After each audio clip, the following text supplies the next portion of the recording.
Welcome to our deep dive into Dale Carnegie's timeless classic, How to Win Friends and Influence People. This isn't just another book summary, it's your fast track to mastering the art of influence. Whether you're aiming to enhance your social skills, build powerful connections, or step up as a leader, the principles we'll cover today can change the way you interact with everyone around you. Stick with us, because by the end of this video, you'll have the tools to win friends, influence people, and achieve your biggest goals, all without needing to read a single page. Part 1. Fundamental Techniques in Handling People. Don't criticize, condemn, or complain. Criticizing others doesn't help because it makes them defensive and eager to explain themselves. Criticism can be harmful because it hurts a person's pride, damages their sense of importance, and creates resentment.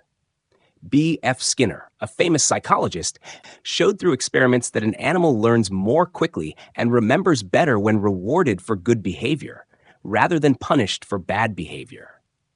Studies have shown that this is also true for people.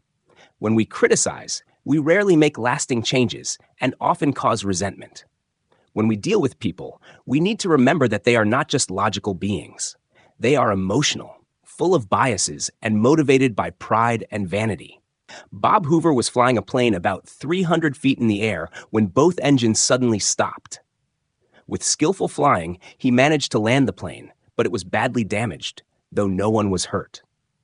After the emergency landing, Hoover checked the airplane's fuel. As he suspected, the World War II propeller plane had been filled with jet fuel instead of gasoline.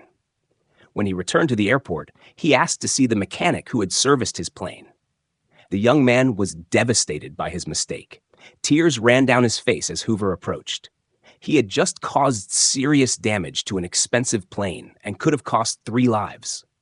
You can imagine how angry Hoover must have been. Anyone would expect a harsh scolding from such a skilled and proud pilot.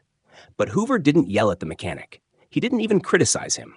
Instead, he put his arm around the man's shoulder and said, "To show you that I trust you, won't make this mistake again, I want you to service my F-51 tomorrow." Instead of blaming people, let's try to understand them.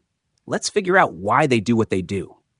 This approach is more effective than criticism, and it leads to sympathy, tolerance, and kindness. To know all is to forgive all. As Dr. Johnson said, even God doesn't judge a man until the end of his life. So why should we?